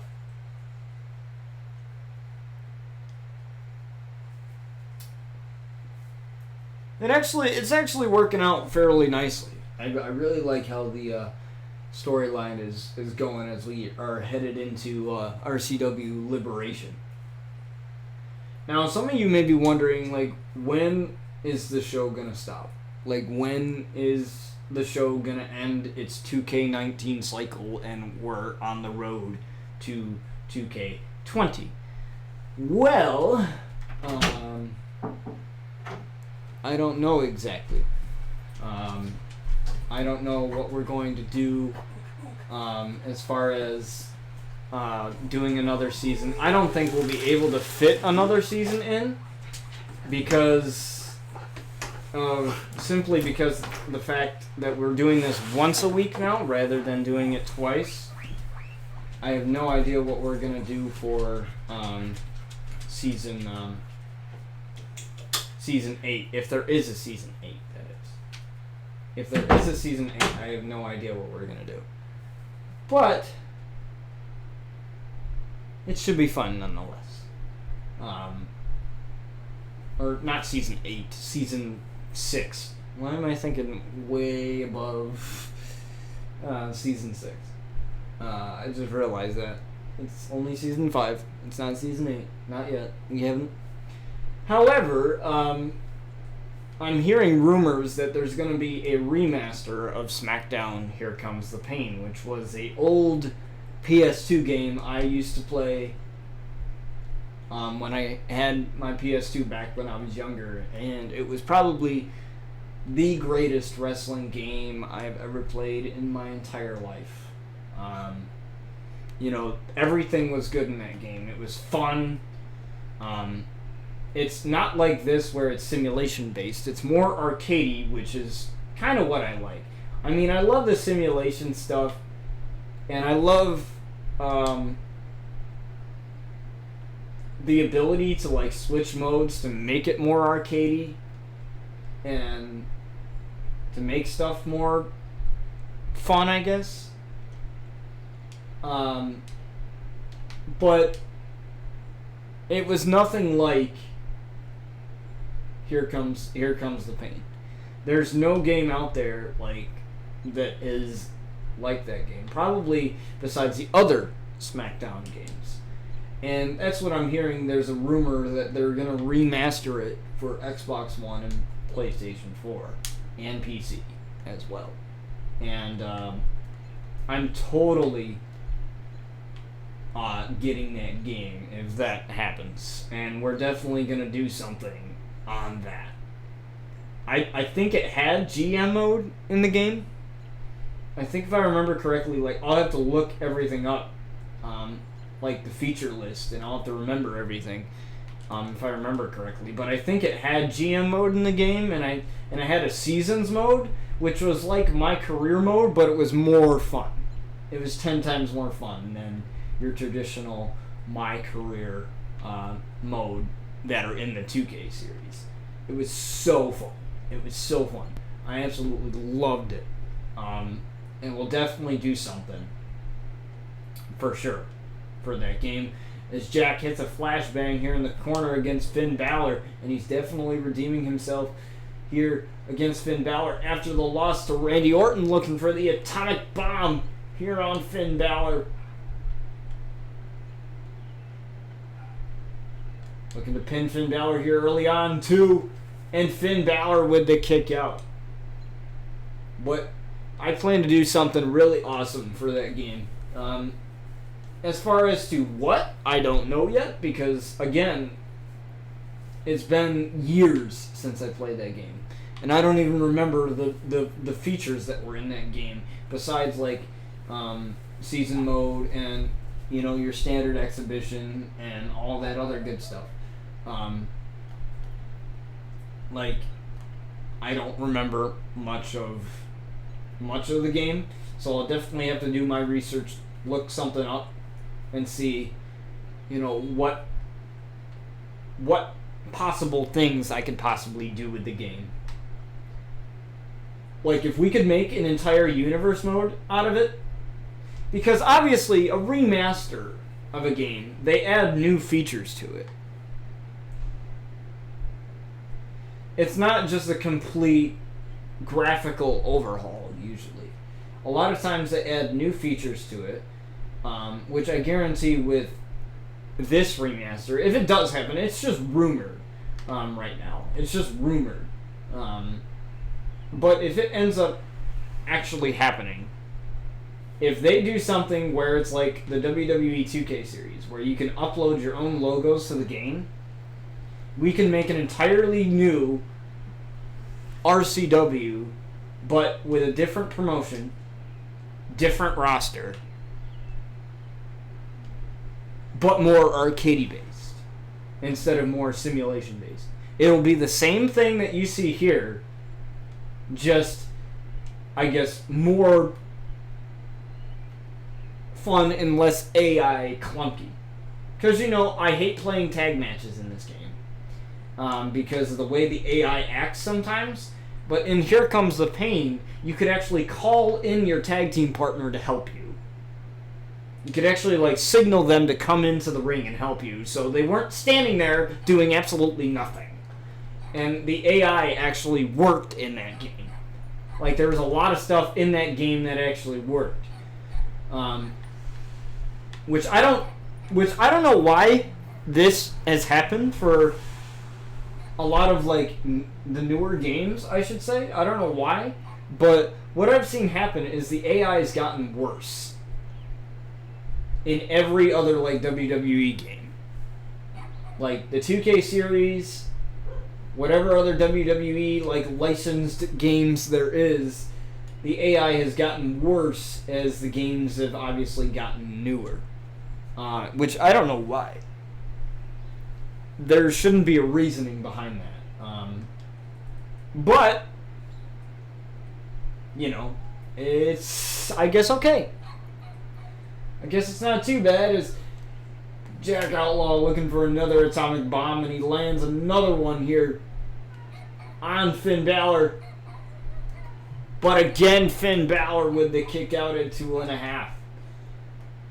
And so I'm really excited as to see what we could possibly do with that game as far as streaming YouTube series wise. We may do a Seasons mode with Brian Outlaw in that game. You know, we might do a lot of cool other things in that game. Thank you, Tony, for the alert. Appreciate you. We may do plenty of other things in that game, depending on the features that we have. Should be fun. But I'm excited to see what new things they may add to the game. If that game actually does happen, like, I'm excited to see, like, yeah, you know, it's going to be a remastered with new graphics, or maybe just be remastered with new graphics. We don't really know yet. Or I could be entirely wrong, and it could be a completely new game, which I'll take either or at this point. You know, I'll take anything that's an alternative, that's another wrestling game, other than the 2K series. Because right now, that's the only game out there, is the 2K series. That's the only wrestling game for current gen consoles that is out there.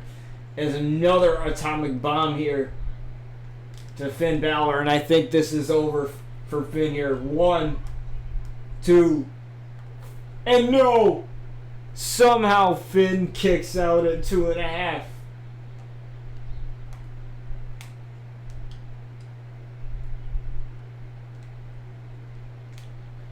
And that may have made Jack a little upset. Here is an inverted DDT here on Finn Balor. And a fist drop right there, further opening that cut that's already on Finn's forehead. I apologize for the fan that you guys hear in the background here. Need some air in the room, as it's a little on the cooler side today, so we don't have the AC on currently.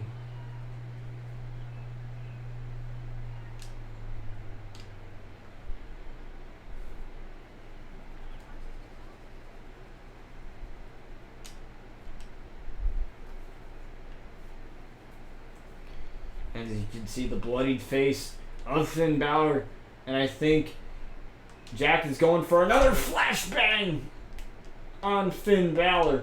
That uppercut in the corner there, that one's a deadly one right there. We tried to go for the atomic bomb, but no. Finn coming back in this match with a drop kick right to the side of the head.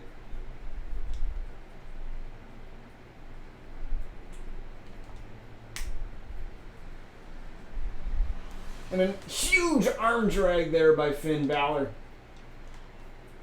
And Jack is in extreme trouble here, as Finn Balor is ascending the top rope, looking for coup de grace here on Jack. No! Jack got out of the way into a freak accident.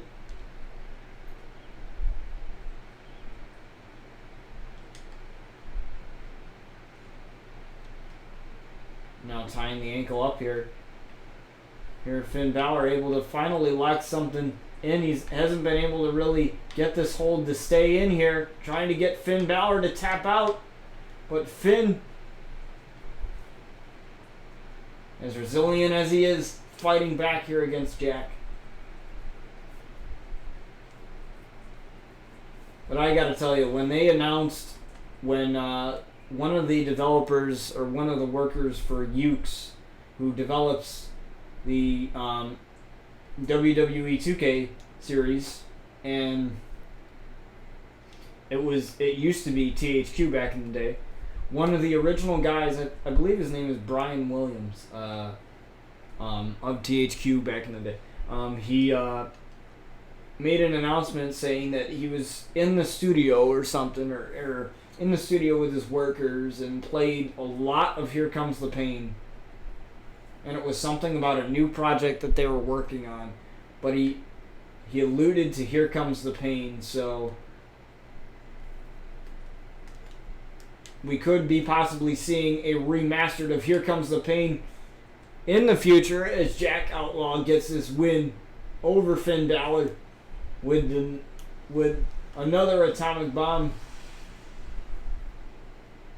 here on Finn. But the resiliency of Finn, though, in this match, as we thought it could have been over here is but Jack able to get out of the way of the coup de grace. But Brian Outlaw coming in from the crowd without his face paint on this time.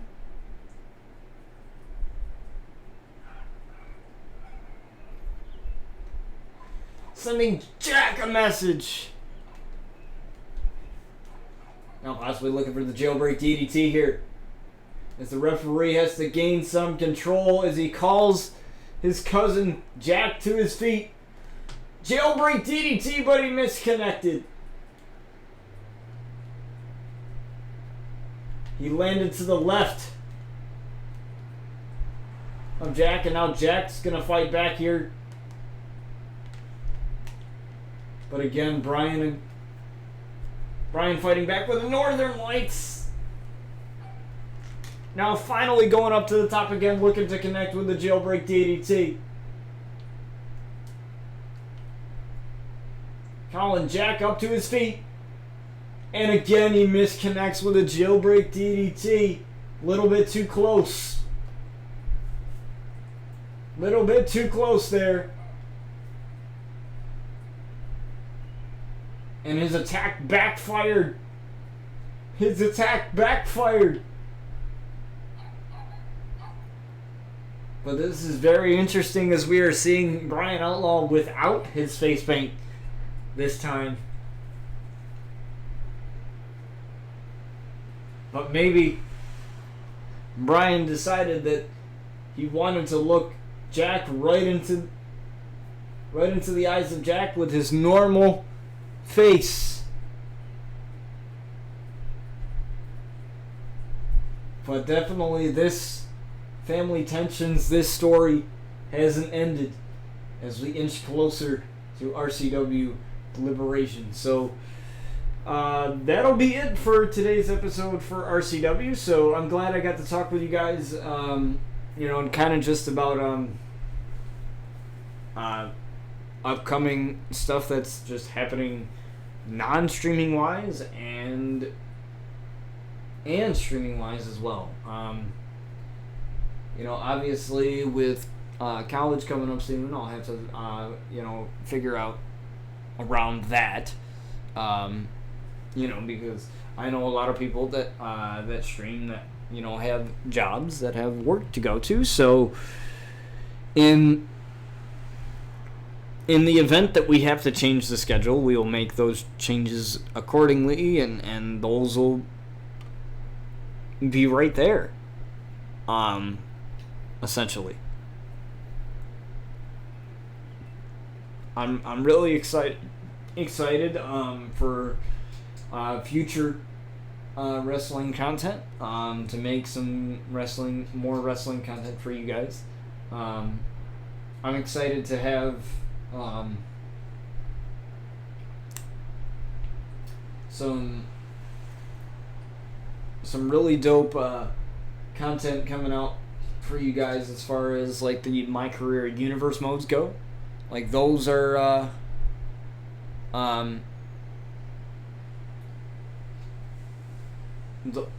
those are going to be pretty awesome going forward, especially with the Brian Outlaw My Career Universe mode series that we got going, and now that Brian's on the SmackDown Live roster.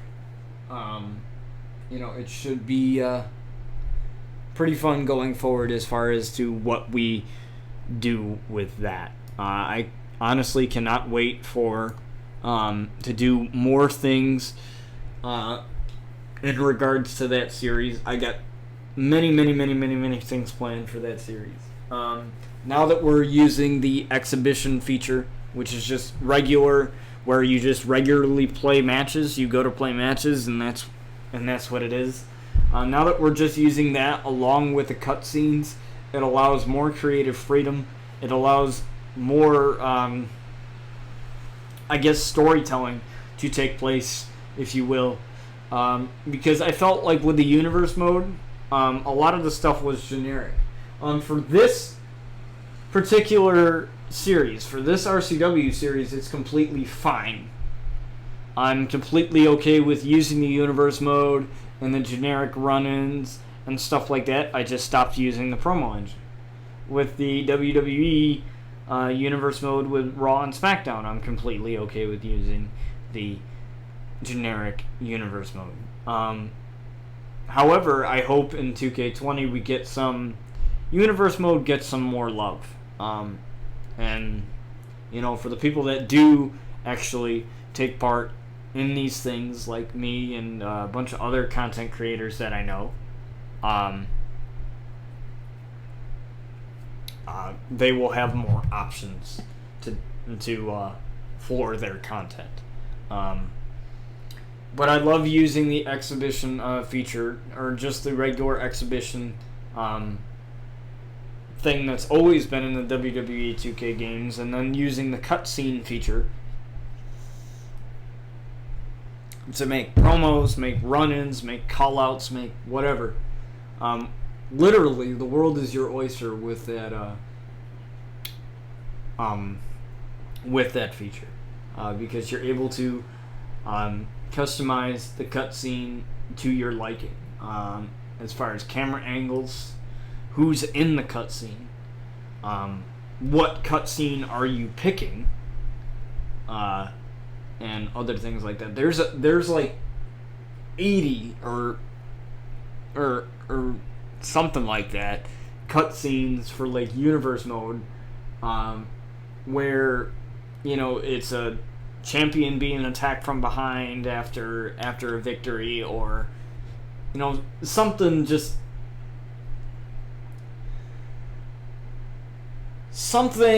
literally insane, like just something absolutely insane and crazy. There's really no telling where we can take those YouTube series. As far as the Botch Calls YouTube series, there's not much that really goes into that. It's really just as far as the editing goes. Maybe like color correction and stuff like that, but literally that's just me commentating over an AI match. There's no like real storytelling in that. Whereas the My Career universes and the RCW universes and the SmackDown and Raw universes, there is an opportunity for storytelling. I'm excited to really dive in. I will definitely get that promo video for Brian Outlaw, his very first promo on SmackDown Live, done. I have it written.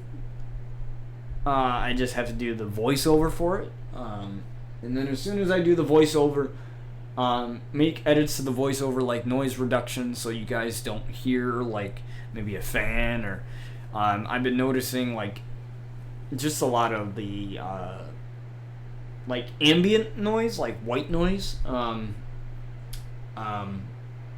surrounding the mic, and noise reduction in Audacity seems to really help out with that. So I will definitely do that. And the files will be WAV files, which are higher quality audio files. So the audio for those promos will sound good. It might take a little bit for me to actually get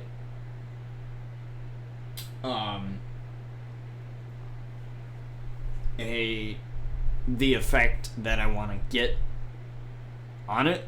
I want to see if there's like an effect where it can sound like I'm actually talking from a microphone, because I've seen some people do that where they add like a certain effect where it makes it sound like they're putting a microphone up to their mouth and talking through it. So I want to see if there's like something that I can do for that, just to make it more realistic, obviously. But other than that, like, that'll be done as soon as possible. That shouldn't take me too long, because the promo video is legit a minute long. It's just a minute long of Brian Outlaw talking with crowd booing and really that's it. As far as when we will continue the Brian Outlaw My Career Universe mode, as far as like matches go, what I really want to do is I want to pinpoint my focus on the Luna Outlaw My Career Universe mode, because we just started that series. So I want to really do my plans for that series and everything that I got going for that series. That's what I really want to do, more than anything else. Obviously, we're still going to have the streams with the RCW and the Raw and SmackDown Universe modes. That's not going to change. But as far as the YouTube side of things, I really want to focus all my attention on the Luna Outlaw My Career Universe mode series. Get some of those episodes recorded, uploaded, and focus on her NXT career. And then really once both Luna Outlaw and Brian Outlaw are on the main roster, whether or not Luna goes to SmackDown along with Brian or Luna goes to Raw. Because the timeline of those My Career Universe mode series, those are both in the same timeline, which means Brian Outlaw was NXT champion when Luna joined NXT. He was. So I kind of want to get it to where the timeline is matched up.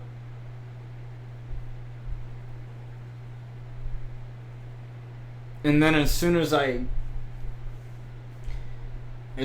get that matched up and everything's set in stone, I will continue the Brian Outlaw series. As soon as I get all the Luna Outlaw part of the timeline to match up to where Brian Outlaw is. So pretty much, you'll see a lot of Luna Outlaw, My Career Universe Mode series for the long haul, for quite a while. And then as soon as Luna makes her transition over to the main roster, whether I decide to put her on SmackDown with Brian or she goes her own path and goes to Raw,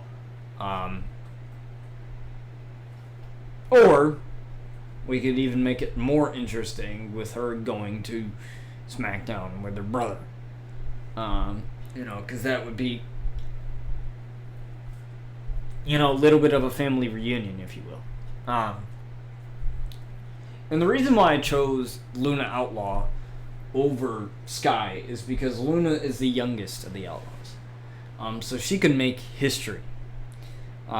She has the opportunity to make history in the WWE, just like Paige did. Paige was the youngest one at the time that was signed to a contract, and look at what she did. She made history, being the youngest Divas champion of all time.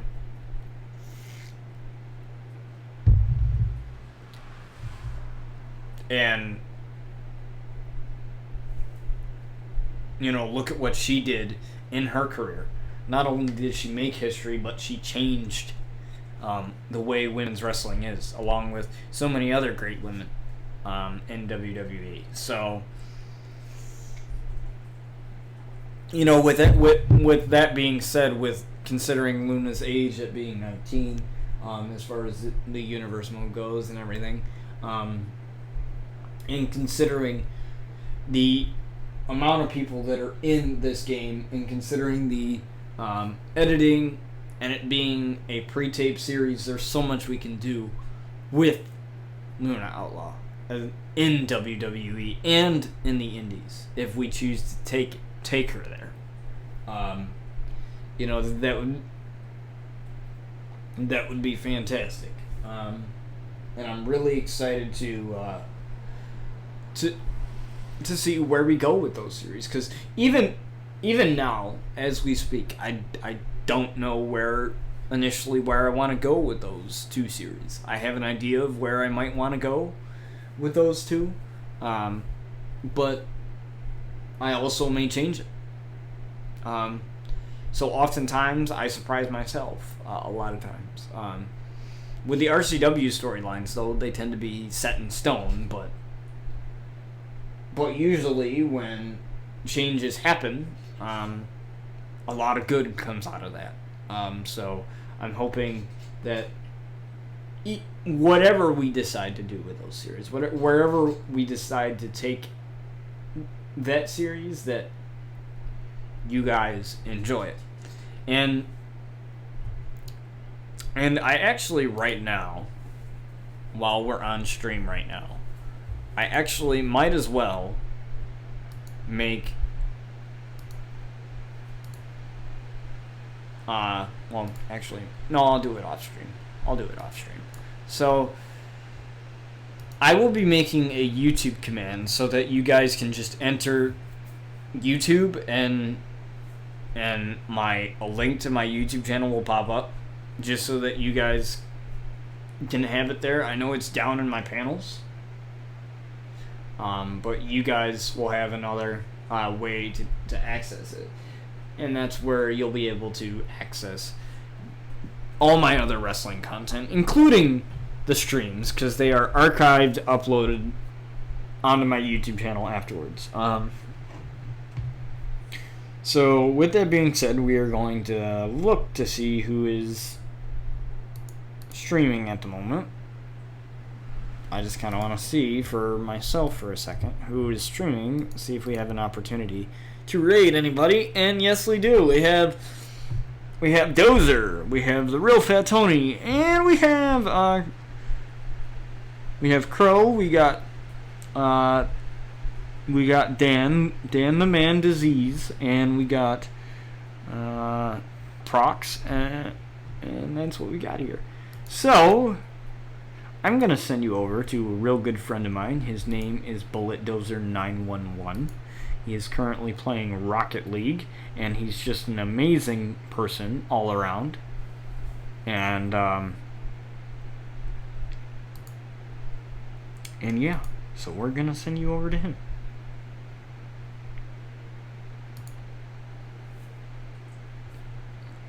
And I kind of want to see his reaction, so I'm going to pull his stream up so I can see it. Because I want to see his reaction to it.